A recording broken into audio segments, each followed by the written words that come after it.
کہ اپنا شہر چھوڑ کر میرے ماں باپ کے گھر کے نزدیک جا کر نہ رہے۔ یہ ان کی مجبوری تھی کہ اتنی اچھی ملازمت نہ چھوڑ سکتے تھے۔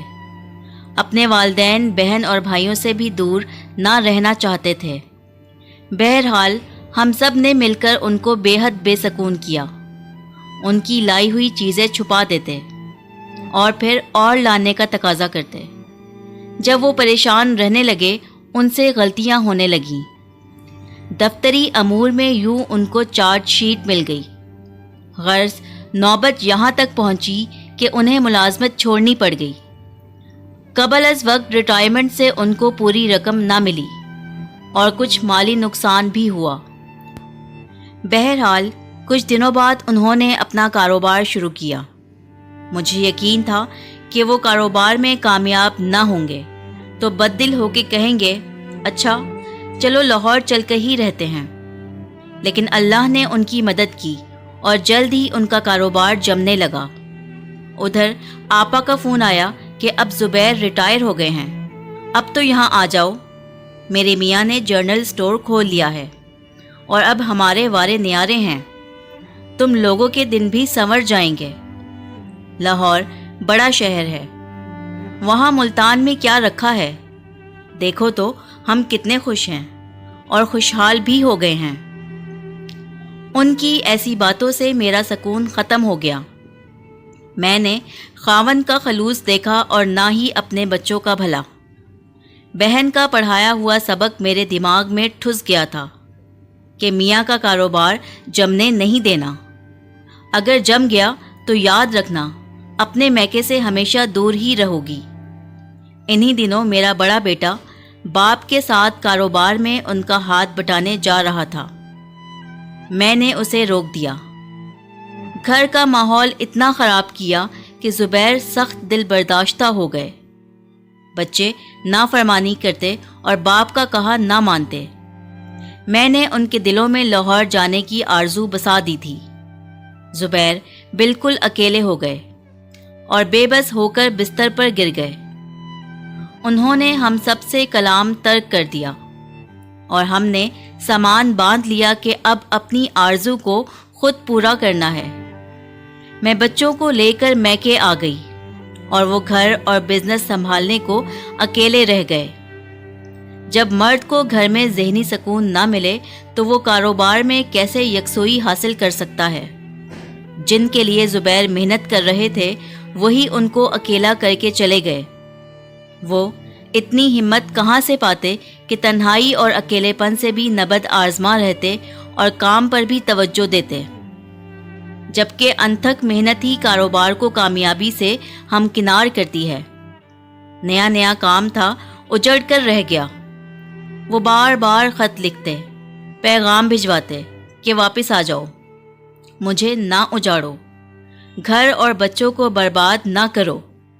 آخرکار حالات سے دل برداشتہ ہو کر وہ بیمار پڑ گئے، لیکن ہم لوٹ کر نہ گئے۔ وہ رو رو کر التجا کرتے، میرے والدین سے فریاد کرتے۔ والدین مجھے سمجھاتے، لیکن میں شوہر کی جھوٹی جھوٹی شکایتیں بیان کر دیتی تو والدین بھی بیچارے بے بس ہو جاتے۔ میں کہتی اتنے سال ہم ان کے پاس رہے تھے، اب وہ ہمارے پاس آ کر رہیں۔ ایک دن وہ آ گئے۔ بچوں سے کہا، میرا قصور تو بتاؤ، آخر تم لوگ مجھے کس بات کی سزا دے رہے ہو؟ ہم کیا قصور بتاتے، ہمارے دل اور دماغ ہی زنگ آلود ہو چکے تھے۔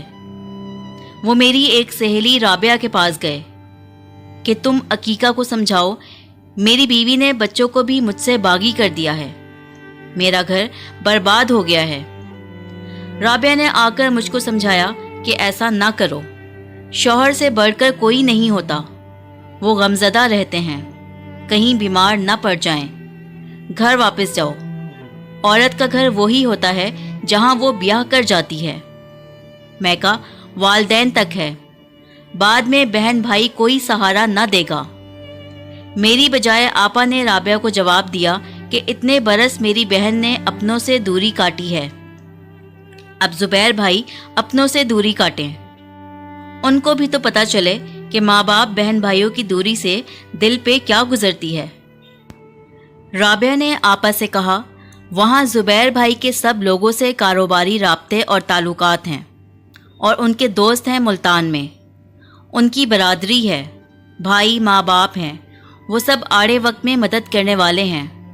یہاں لاہور میں ان کے لیے نئے سرے سے کام کرنا آسان نہ ہوگا، یہاں ان کی کون مدد کرے گا؟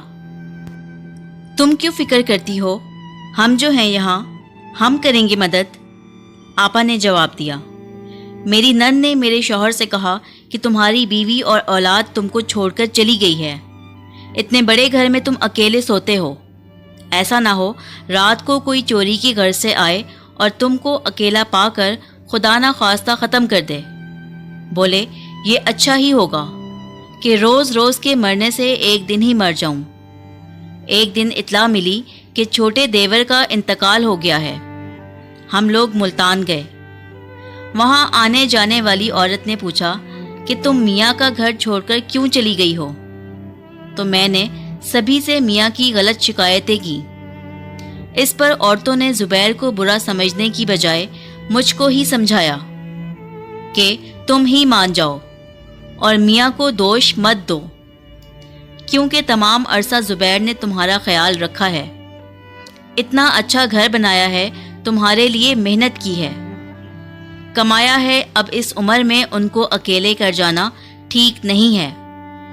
میاں اندر آئے، میں سامنے ہی بیٹھی تھی، بیچارے رو رہے تھے، میرا ہاتھ تھام لیا، میں نے اخلاقی طور پر تسلی دی، بولے دیکھ لو بس یہی زندگی کی حقیقت ہے، یہ زندگی 2-4 دن کی ہے، ہم آج ہیں اور کل نہیں، ہم بڑے بھائی موجود ہیں اور چھوٹا بیچارہ چل دیا، کل کا کوئی بھروسہ نہیں، بس اب تم ضد ختم کر دو اور گھر کو لوٹ آؤ۔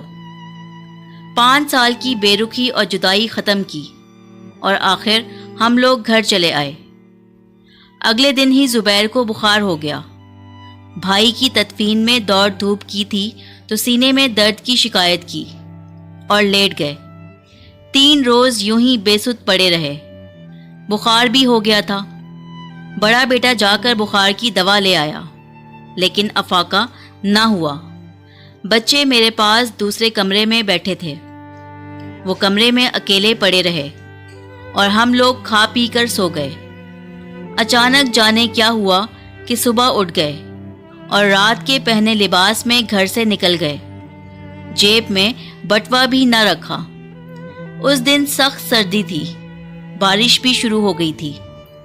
ہم نے خیال نہ کیا کہ سردی میں بارش بھی ہو سکتی ہے، اور وہ بخار میں تھے۔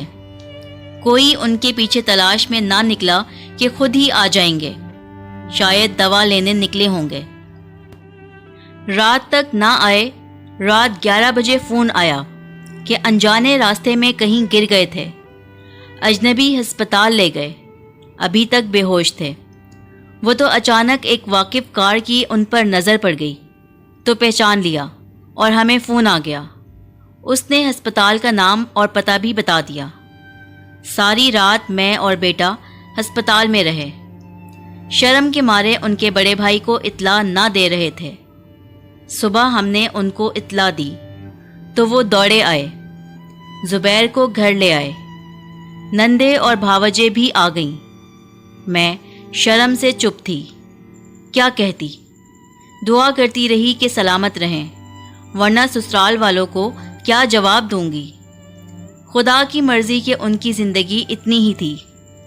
ہوش میں آئے تو بہکی بہکی باتیں کرنے لگے، ان کے ذہن پر اثر ہو گیا تھا۔ مجھ کو پہچان رہے تھے اور نہ ہی بچوں کو۔ کہتے تھے کہ تم لوگ کون ہو؟ اب ہم پریشان تھے، کیونکہ ایسی ذہنی حالت میں زبیر کو سنبھالنا مشکل امر تھا۔ ان کے بڑے بھائی نے ہماری پریشانی کو بھانپ لیا اور ان کو اپنے گھر لے گئے کہ اپنے بھائی کا میں خود خیال رکھوں گا، آپ لوگ نہیں رکھ سکتے۔ زبیر وہاں چند روز رہ کر اس جہان فانی سے کوچ کر گئے۔ اب ہم کو احساس ہوا کہ ہم سے کتنا بڑا ظلم ہوا ہے۔ وہی گھر جس میں رہنے سے میں بھاگ رہی تھی، اس نے مجھے اور میرے بچوں کو پناہ دی۔